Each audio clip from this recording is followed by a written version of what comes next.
কি অবস্থা তোমাদের সবার? আশা করছি সবাই অনেক, অনেক ভালো আছো এবং সুস্থ আছো। সবাইকে অনেক, অনেক প্রীতি এবং শুভেচ্ছা জানিয়ে শুরু করছি আজকের এই প্র্যাকটিস ক্লাসটি। আজকে আমরা মডিফায়ার্স প্র্যাকটিস করব। তো দেখো এই মডিফায়ার্স প্র্যাকটিস করার জন্য আমাদের সামনে একটা প্রশ্ন রয়েছে। এই প্রশ্নটা হচ্ছে দিনাজপুর বোর্ডে ২০২৫ সালে আসা প্রশ্ন। তো এই প্রশ্নটা আজকে আমরা একদম শুরু থেকে শেষ পর্যন্ত বুঝে, বুঝে পুরোটা সলভ করব। আমি আশা করব ভিডিওটা না টেনে সম্পূর্ণ দেখবে। তাহলে তোমাদের যাদের কাছে এই মডিফায়ার্স আইটেমটা অনেক কঠিন লাগে, আমার মনে হয় আজকের পরে আর সেটা কঠিন লাগবে না। আমার এই চ্যানেলে একদম প্লেলিস্ট আকারে প্রিভিয়াস ইয়ারের সবগুলো মডিফায়ার্স এর প্রশ্ন সলভ করা রয়েছে। তুমি যদি সেগুলো একে, একে দেখে ফেলো, আমার মনে হয় এই টপিকে তুমি আর কখনোই আটকানোর কথা না। তবে শুধু ভিডিওগুলো দেখলেই হবে না, কিন্তু বাসায় নিয়মিত এগুলো প্র্যাকটিস করতে হবে। তাহলেই তুমি বোর্ড পরীক্ষায় বলো বা কলেজের পরীক্ষায় বলো, অবশ্যই এই প্র্যাকটিসের একটা ফলাফল তুমি পাবে। তো চলো তাহলে আর দেরি না করে আজকের ক্লাসটা শুরু করা যাক। লক্ষ্য করো এখানে কি বলেছে? এখানে বলেছে ইট ওয়াজ এ হট ড্যাশ ডে। দেখো এটা কি ছিল? যেহেতু ইট ওয়াজ এ হট লেখা রয়েছে সবার শুরুতে, আমার মনে হয় তোমরা অলরেডি বুঝে গিয়েছো এটা কোন গল্প। এটা কিন্তু এ থার্স্টি ক নামে যেই প্যাসেজটা তোমাদের রয়েছে, বা তোমরা এই গল্পটা অনেক অনেক শুনেছো ছোট থেকে, এই গল্পটাই কিন্তু এখানে দেয়া হয়েছে। ঠিক আছে? এইটার উপরে আজকের মডিফায়ার্স।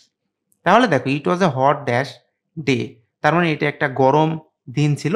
এখানে দেখো কি বলেছে আমাকে, ইউজ এ নাউন অ্যাজেক্টিভ, অর্থাৎ আমাকে এমন একটা ওয়ার্ড এখানে বসাতে হবে যেটা নাউন এবং অ্যাজেক্টিভ দুইটার মতোই কাজ করবে, এবং কাজ করে সেটা কি করবে? Two pre modify the noun day.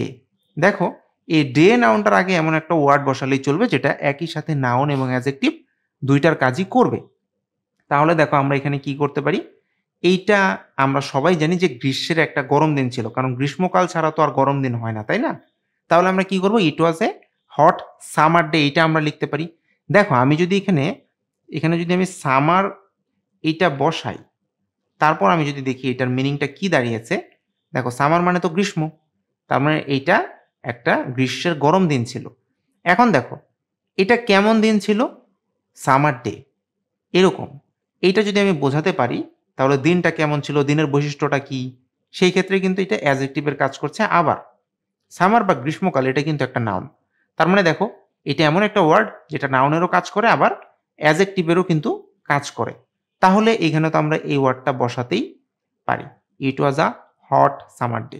তাহলে কিন্তু আমাদের এ নাম্বারের কাজটা হয়ে যাচ্ছে। দেখো কতটা সহজ। তারপরে আসো বি নাম্বারে।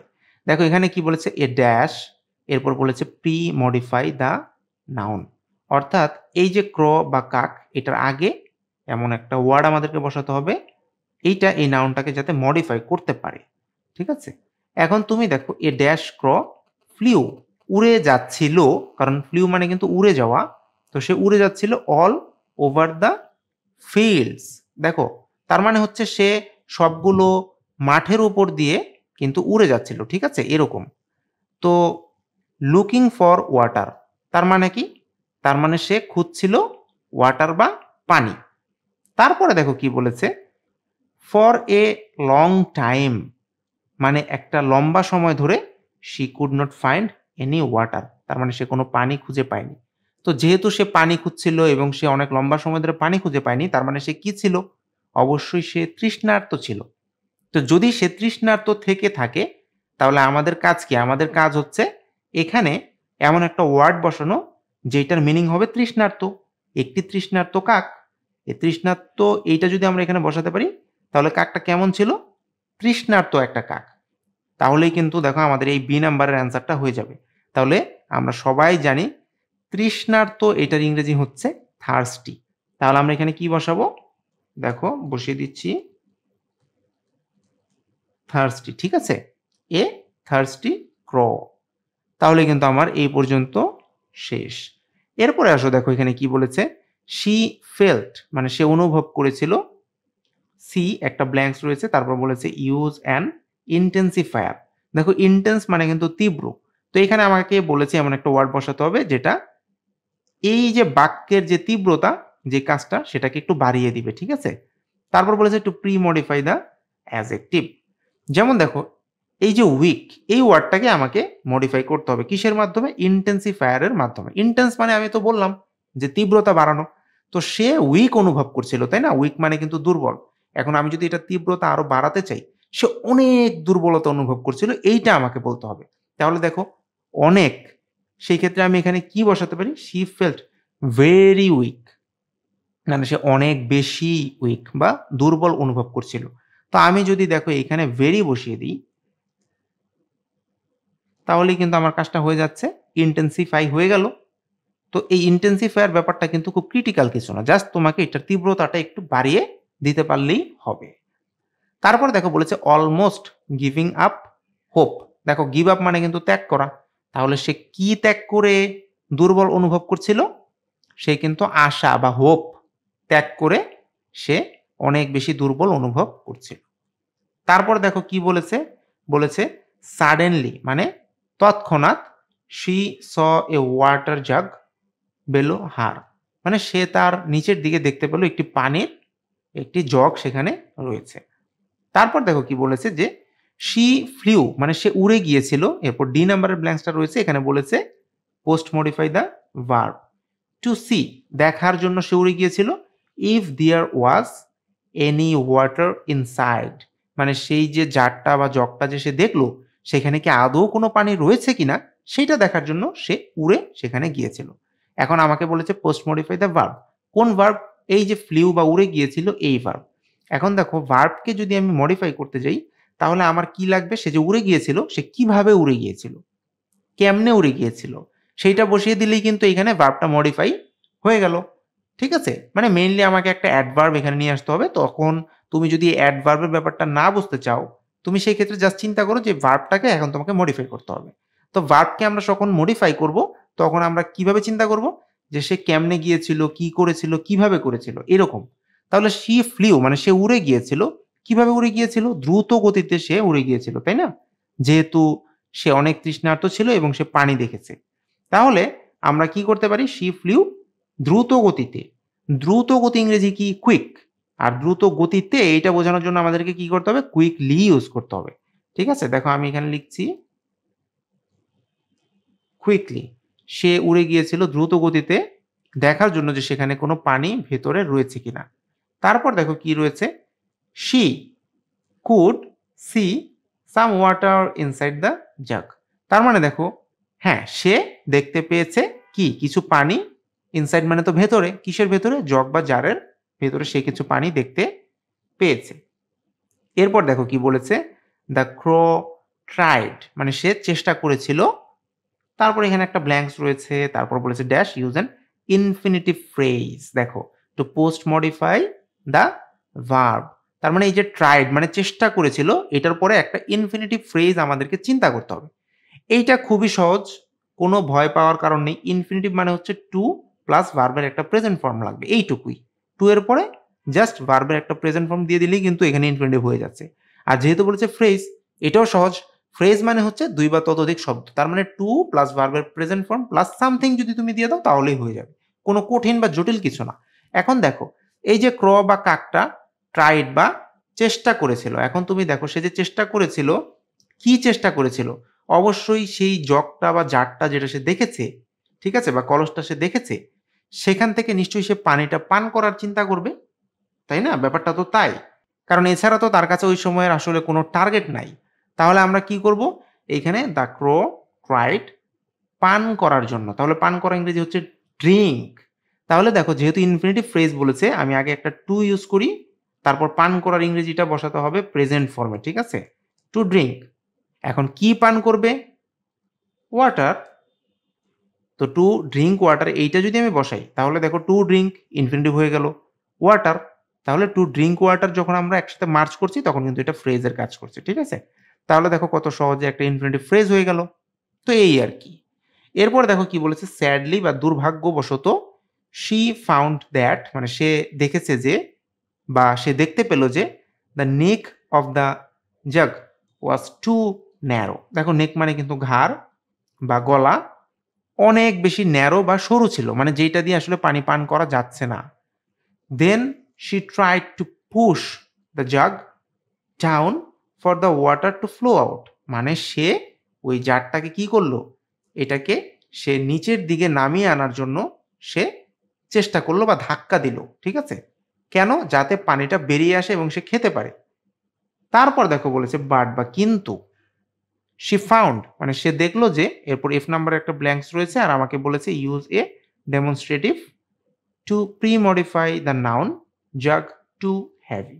এখন দেখো সে তার বডি ওয়েটের তুলনায় যখন দেখবে যে ওই জারটা বা জগটা কি অনেক বেশি হেভি বা ভারী, তখন কি আর সে এটাকে কাজ করতে পারবে? পারবে না।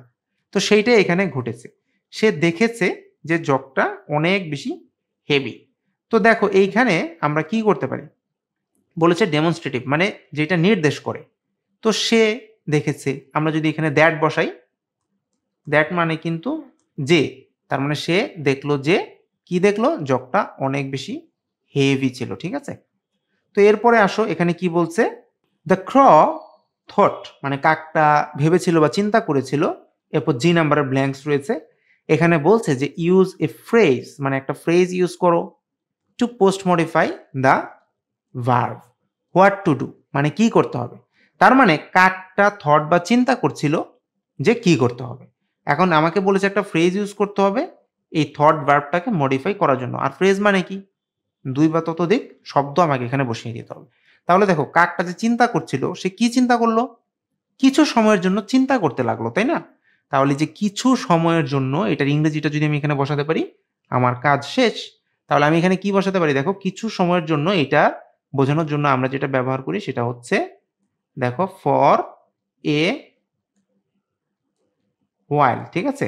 এই ফর এ হোয়াইল যদি তুমি ইউজ করো তাহলে কিন্তু হয়ে যাচ্ছে একটা ফ্রেজ হয়ে গেল, ঠিক আছে?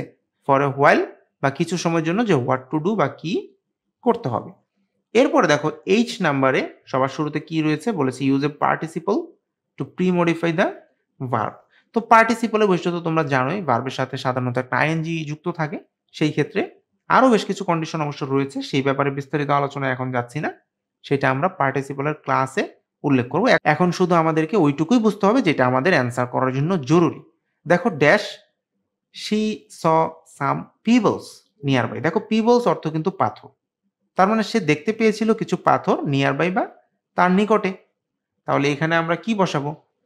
সে কিন্তু দেখো তার আশেপাশে নিশ্চয়ই দেখেছে, তাই না? আশেপাশে দেখার পরে সে দেখেছে যে কিছু পাথর রয়েছে, ব্যাপারটা এরকম। তাহলে আশেপাশে দেখেছে এরকম। তাহলে এটা আমরা কি করতে পারি? আমরা কিন্তু লিখতে পারি দেখা। তো দেখাকে যদি আমরা পার্টিসিপল করতে যাই আমাকে তো এইখানে লুক বা দেখার সাথে একটা আইএনজি যুক্ত করতে হবে নিয়ম অনুযায়ী, তাই না? আমি জাস্ট এখানে আইএনজিটা যুক্ত করলাম আর যেহেতু সবার শুরুতে অ্যান্সার, সো আমাকে কিন্তু অবশ্যই ক্যাপিটাল লেটারে বসাতে হবে। তোমাদের মধ্যে অনেকেই আছো যারা কিন্তু এই ব্যাপারটা মোটেও নোটিস করো না, ঠিক আছে? তোমরা দেখা যায় যে স্টার্টিং এ গ্যাপ রয়েছে, অ্যান্সার করার সময় তোমরা সেটাকে ক্যাপিটাল লেটারে না লিখে তোমরা স্মল লেটারে লিখে আসো। অনেক ঘাড়তেরা টিচার থাকে তারা কিন্তু এটা কেটে দেয়। তারা সেখানে আর মার্কস দেয় না। তো এর থেকে অবশ্যই নিজেকে সচেতন রাখার, ঠিক আছে, চেষ্টা করবে। তারপরে দেখো লুকিং এর পরে আমাকে কি করতে হবে? আশেপাশে বসাতে হবে। তো আশেপাশে ইংরেজি কি? আশেপাশে ইংরেজি কিন্তু অ্যারাউন্ড। তাহলে তুমি যদি এখানে অ্যারাউন্ড বসাও AROUND, তার মানে যেটা দাঁড়াচ্ছে সেটা হচ্ছে লুকিং অ্যারাউন্ড বা আশেপাশে দেখে সে দেখলো যে কিছু পিবলস বা পাথর রয়েছে, ঠিক আছে? তাহলে কিন্তু হয়ে যাচ্ছে। এরপরে আসো কি বলছে আই নাম্বারে শি ড্যাশ, এরপর বলেছে প্রি মডিফাই দ্য ভার্ব, অর্থাৎ এই ভার্বের আগে বসিয়ে মডিফাই করতে হবে হ্যাড এ গুড আইডিয়া। ঠিক আছে? গুড আইডিয়া মানে কি? ভালো একটা আইডিয়া বা চিন্তা ভাবনা। তো she dash had a good idea. এখানে তাহলে আমরা কি বসাবো? আমরা এখানে যেটা লিখবো সেটা হচ্ছে এমন একটা অ্যান্সার যে সে তাৎক্ষণিকভাবে একটা খুব ভালো একটা আইডিয়া পেয়ে গেল। এইটা যদি আমরা চিন্তা করি দেখো তো কেমন হয়? তাহলে তাৎক্ষণিকভাবে সে একটা আইডিয়া পেয়ে গিয়েছে।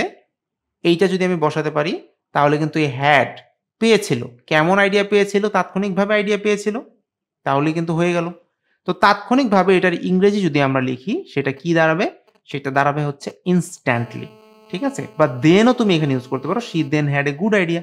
সে তারপর একটা ভালো আইডিয়া পেল বা সে তাৎক্ষণিকভাবে একটা ভালো আইডিয়া পেল। তাহলে দেখো আমি এখানে কি বসাতে পারবো? আমি এইখানে লিখব যে সে আ ইনস্ট্যান্টলি বা এখানে আমি লিখছি দেন। যেটাই বসাই না কেন অ্যান্সার কিন্তু হয়ে যাবে যে সে তাৎক্ষণিকভাবে খুব ভালো একটা আইডিয়া পেয়ে গেল। এরপর কি বলেছে দেখো, she started picking up the pebbles one by one. তার মানে কি দেখো, সে শুরু করেছিল পিকিং আপ মানে কি উত্তোলন করা বা তোলা এই পিবলসগুলো বা পাথরগুলো ওয়ান বাই ওয়ান মানে একে একে, dropping each one into the jug. তার মানে সেগুলোকে সে ফেলেছিল কোথায়?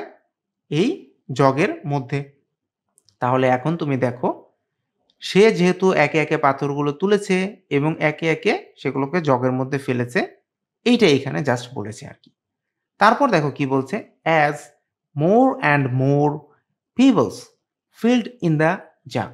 তার মানে যেহেতু বা কি বলা যেতে পারে যে একে একে এই পাথরগুলো যখন এই জগটাকে ফিল আপ করলো, দ্য ওয়াটার লেভেল মানে পানির যে লেভেল বা উচ্চতা কেপ্ট রাইজিং মানে সেটা বেড়ে গেল। সুন বা শীঘ্রই, ইট ওয়াজ হাই শীঘ্রই এটা খুব উঁচু হয়ে গেল বা বেড়ে গেল। তারপর একটা ব্ল্যাঙ্কস রয়েছে, বলেছে পোস্ট মডিফাই দ্য অ্যাজেক্টিভ মানে এই যে অ্যাজেক্টিভটা রয়েছে ইট ওয়াজ হাই, এটার পরে আমাদেরকে একটা ওয়ার্ড বসাতে হবে for the crow to drink. তার মানে এইটা এতটুকু উচ্চতায় পৌঁছে গেল যে কাকটা পান করতে পারছে সেই পানিটা। তার মানে ব্যাপারটা কি দাঁড়ালো, যে যথেষ্ট উচ্চতায় পৌঁছেছে যাতে কাকটা পানিটা পান করতে পারে। তাহলে যথেষ্ট ইংরেজি কি সেইটা যদি আমি এখানে বসাইতে পারি তাহলে কিন্তু আমার কাজ হয়ে যাচ্ছে। দেখো, ইট ওয়াজ হাই এটা উঁচু হয়ে গেল বা উচ্চতায় চলে আসলো। আমি যদি এখানে ইনাফ বসাই, এটার মিনিং দাঁড়াচ্ছে কি যথেষ্ট উচ্চতায় পৌঁছে গেল। ঠিক আছে, হাই এনাফ। তাহলে দেখো পোস্ট মডিফাই হয়ে গেল কিসের মাধ্যমে? এই অ্যাডজেক্টিভটাকে মডিফাই করার মাধ্যমে।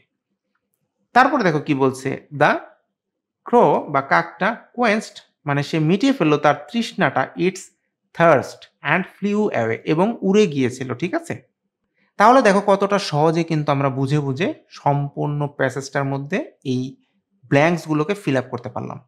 ঠিক আছে, তো আমি আশা করব এই ভিডিওটা তোমাদের কাছে ভালো লেগেছে এবং ভালো লাগলে অবশ্যই লাইক, কমেন্ট এবং শেয়ার করো। আর যদি তুমি আমার এই চ্যানেলটিতে নতুন হয়ে থাকো তাহলে অবশ্যই করো সাবস্ক্রাইব। আর একটা গুরুত্বপূর্ণ কথা, ভিডিওগুলো শুধু দেখলেই হবে না, বাসায় কিন্তু নিজে নিজে প্র্যাকটিসও করতে হবে যে তুমি নিজে নিজে অ্যান্সারগুলো পারছো কিনা বা পারলেও কয়টা ভুল হচ্ছে এবং সেই ভুলগুলো নিয়ে তুমি আবার অ্যানালাইসিস করছো কিনা যে এগুলো কেন ভুল হলো। ঠিক আছে, প্রিভিয়াস ইয়ারের প্রশ্নগুলো অনেক সময় রিপিট হয়। তো এই রিপিট থেকে যদি তুমি অ্যাডভান্টেজ নিতে চাও তাহলে কিন্তু অবশ্যই তোমাকে আগে থেকেই এই প্রশ্নগুলো প্র্যাকটিস করে রেডি হয়ে থাকতে হবে। আমার এখানে প্লেলিস্ট আকারে সকল প্রশ্ন প্র্যাকটিস করাই রয়েছে।